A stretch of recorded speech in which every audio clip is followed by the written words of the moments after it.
Hello, everyone. Welcome to this important week in establishing our new habits. So, this week we're going to take a crucial leap from focusing on moving our bodies to now focusing on the right nutrition. So, really, after laying the groundwork with consistency, staying hydrated, embracing physical activity, it's really time now to fuel our wellness journeys with proper nutrition. And this week, I really want to highlight protein, primarily because the majority of people just do not eat nearly enough protein. And it really is a fairly simple change to make in your nutritional habits that can really yield some great results. So why is that? Well, proper nutrition for one can help us really work in alignment with our supplements and what they are trying to accomplish on the inside. If our bodies are deficient in some of the building blocks, first of all, they're just going to have a much harder time healing and doing what they were created to do. Second, if we are taking in a higher percentage of things like processed foods and drinks or foods high in sugar, then our supplements really are going to be working uphill rather than gaining healing momentum as we just might stay in that maintaining mode versus gaining or making progress. Also, proper nutrition and protein is just the foundation of fitness. Good nutrition, especially protein, is absolutely key to building, rebuilding, and also strengthening our muscles. Really, protein helps to preserve your muscle mass. We're going to talk about that a little bit more in just a minute. But when you're on a weight loss journey or really any kind of health journey, you want to make sure that you're losing fat and not muscle. And protein is absolutely crucial here. It helps to maintain your muscle mass. It ensures that most of the weight that you are losing, if you're losing weight, is fat. And this is really super important because more muscle actually equals a higher metabolism, if you did not know that.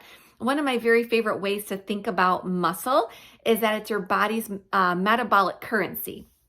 And then next, having proper nutrition and protein really gives you an energy boost. A well-balanced diet is going to help provide the energy that we need to be able to stay active and really engage throughout our days. Next, weight management. So specifically staying satiated. So fueling your body with the right kinds of foods, specifically protein and healthy fats, can really be like secret weapons. They're going to help you feel much more satiated throughout the day.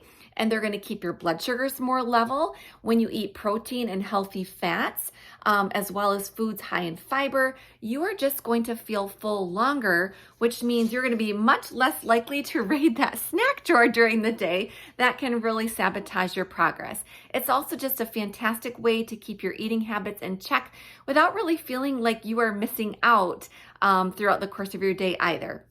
Next, boosting metabolism. I touched on this a little bit already, but here's some really fun science for you. Did you know that digesting protein actually burns more calories? Yes, that is right. So the process of breaking down protein in your body requires more energy, which means your body is going to burn more calories in the process, especially compared to fats or carbs. So this phenomenon is actually known as the thermic effect of food. It's like a little metabolic boost that you can get throughout the day with every protein-rich meal that you are taking in. And then, of course, just overall well-being. Good nutrition just contributes to all aspects of our health, everything from physical endurance to mental clarity to having a healthy gut. It helps keep your bones tough, your skin glowing, your hair shining. Plus, it's just a big player in actually making sure that your body's enzymes and hormones are doing their job correctly. So here is one of the biggest questions that I normally hear from people. How much protein do we really need? Well, there is something that happens naturally in your body as you age called sarcopenia. This is basically age-related muscle wasting. And amazingly, it can actually begin as early as in your 30s. So the truth of the matter is if you are inactive, you are going to be losing skeletal muscle. So for one, exercise is absolutely non-negotiable. It's one of the reasons that we talked about it last week. But also having the necessary building blocks to be able to build and maintain skeletal muscle is also really vital. So really interestingly, the current dietary recommendation, the RDA, actually tells people that they only need about 0.37 grams of protein per pound of body weight. So for example, if you're a 115-pound person, that's only 45 grams of protein throughout your entire day. That is like nothing. The problem is that people take this as a maximum, but the RDA really is the minimum to prevent deficiencies so that you can survive. Okay? Kind of puts things in perspective, right? And that data, it was also back from the 80s. It's based on an 18-year-old man. So we need to look at this a little bit differently. The average female right now is probably taking about 60 grams of protein throughout the day, while an average male takes in about 100 grams of protein. But the actual recommendation based on the latest research is that we really should be taking in about 1 gram of protein per pound of ideal body weight. Now that can be a range. They say really anywhere between 0.7 to 1 grams of protein per pound of your ideal body weight. 0.7 is probably more of an optimal protein diet. It really does depend on your activity level as well. So the higher your activity level, the higher protein levels can be beneficial without taking unnecessary taxing effect in your body as well as far as your kidneys are concerned. So somewhere in that range is pretty ideal. Now, the other thing that we want to make sure to know is that high quality protein is absolutely key.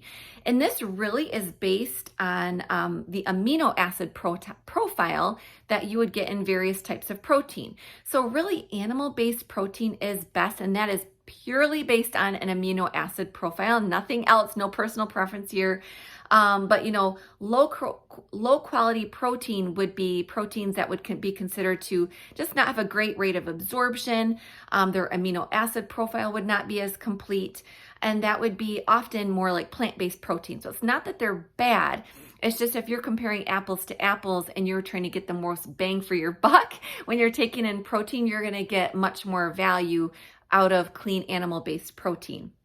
So we really do eat protein for the 9 essential amino acids that are necessary for our bodies to function correctly, okay?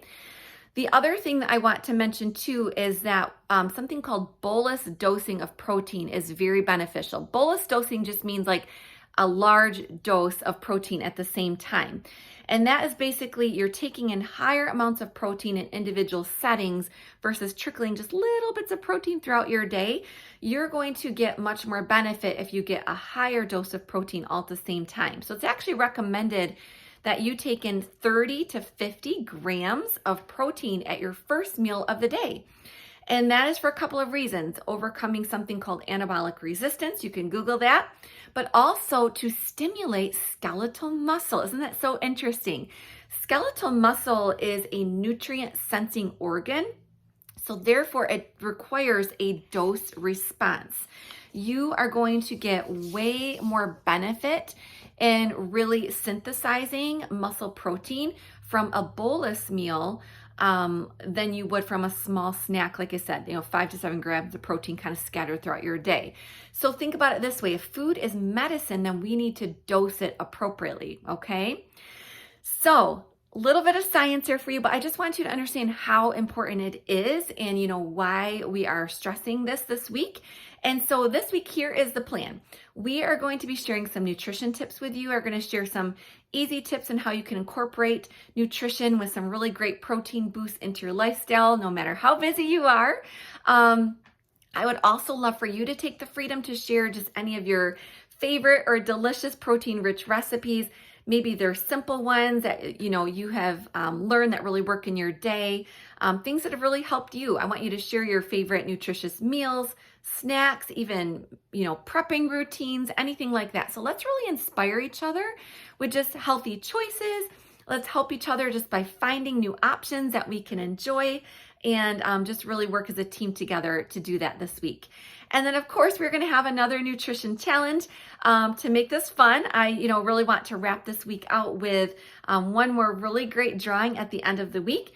And so this week, I would like you to focus on boosting your protein. I'm going to make this a little bit more individual in nature, recognizing we are all coming from different places. Some of you might be doing really great with your protein, but you're like, after listening to this video, I think I could really do a little bit better on that. So I want you to give that some thought. make it realistic, but I also want you to challenge yourself. And then you need to put that in the comments below so that we know what your goal is, so that at the end of the week, when you submit your habit tracker, we know if you have met that goal or not. And I would like you to shoot again for 5 days of meeting that protein goal. I really would like you to really focus on protein as your nutrition goal this week. So how many grams, let's put it this way, how many grams of protein are you going to commit to taking in for 5 days out of this week? Okay? So are you ready to nourish your body? Let's make a commitment to not just move our bodies, but also to fuel them right. So again, drop a comment below. Let us know what your nutrition and protein goal is this week. And yeah, here's to a great week where we're not only moving, we're not only hydrating, we're staying consistent with our supplements, but we're also nourishing our bodies with the best tools. All right, talk to you later.